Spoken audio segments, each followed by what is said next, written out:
Hello दोस्तों, मैं सत्या शुक्ला लोकगीत चैनल। आज मैं एक प्यारा सा नकटा गीत लेके आई हूँ। अगर आप लोगों को पसंद आएगा तो लाइक सब्सक्राइब और कमेंट जरूर करना।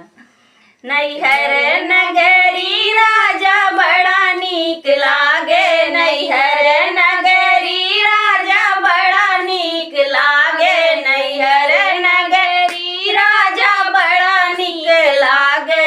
बागा नीक लागे, बगैचा नीक लागे, बागा नीक लागे, बगैचा नीक लागे, तोड़त ने भूला राजा बड़ा नीक लागे, तोड़त ने भूला राजा बड़ा नीक लागे, नैहर नगरी राजा बड़ा नीक लागे, नैहर नगरी राजा बड़ा नीक लागे, नैहर नगरी राजा बड़ा नीक लागे,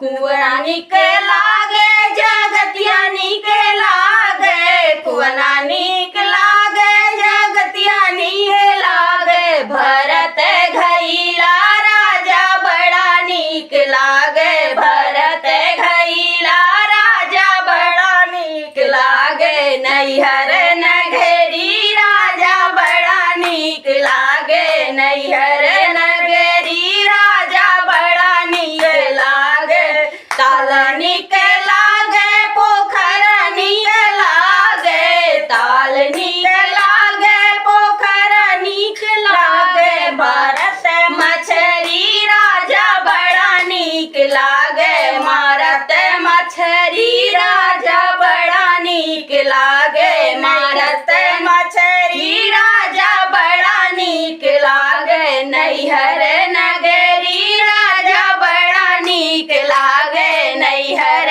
नगरी राजा बड़ा नीक लागे, बड़ा नीक